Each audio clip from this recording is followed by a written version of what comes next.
अरे का हो, का चोरावत हुआ? कुछ ना यार, तू लोग जा तू लोग जा।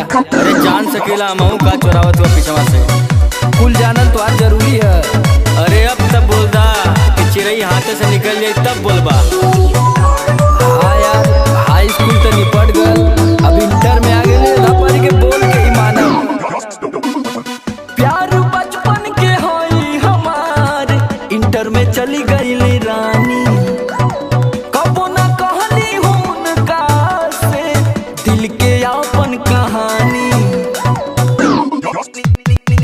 प्यार बचपन के होई हमार, इंटर में चली गई रानी। कबो ना कहली उनका से दिल के अपन कहानी।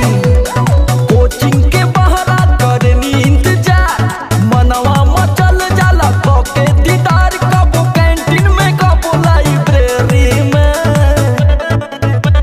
रोज देके प्रपोज करब एही जनवरी में। रोज देके प्रपोज करब एही जनवरी में।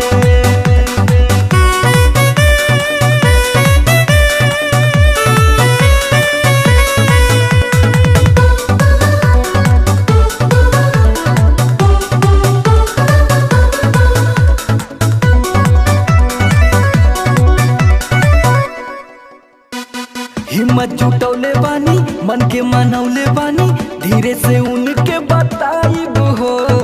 प्यार करेनी हम, तोह पे मरनी हम, तोहरे बिना हम जी ना पाइब हो। हिम्मत जुटौले बानी, मन के मनौले बानी, धीरे से उनके बताइब हो। प्यार करेनी हम, तोह पे मरनी हम, तोहरे बिना हम जी ना पाइब हो।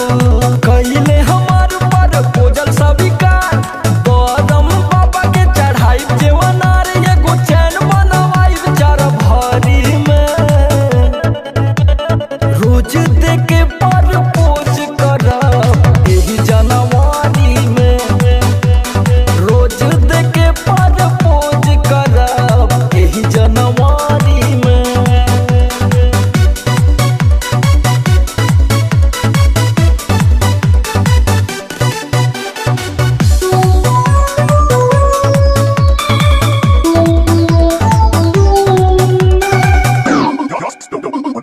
बिट्टू विद्यार्थी हो, हम जाना तानी हो, मनवा से हम ही पे मरेली।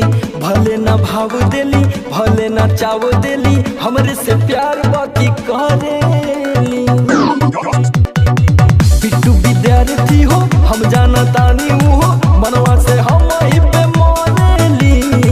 भले ना भाव देली, भले ना चाव देली, हमरे से प्यार बाकी करेली।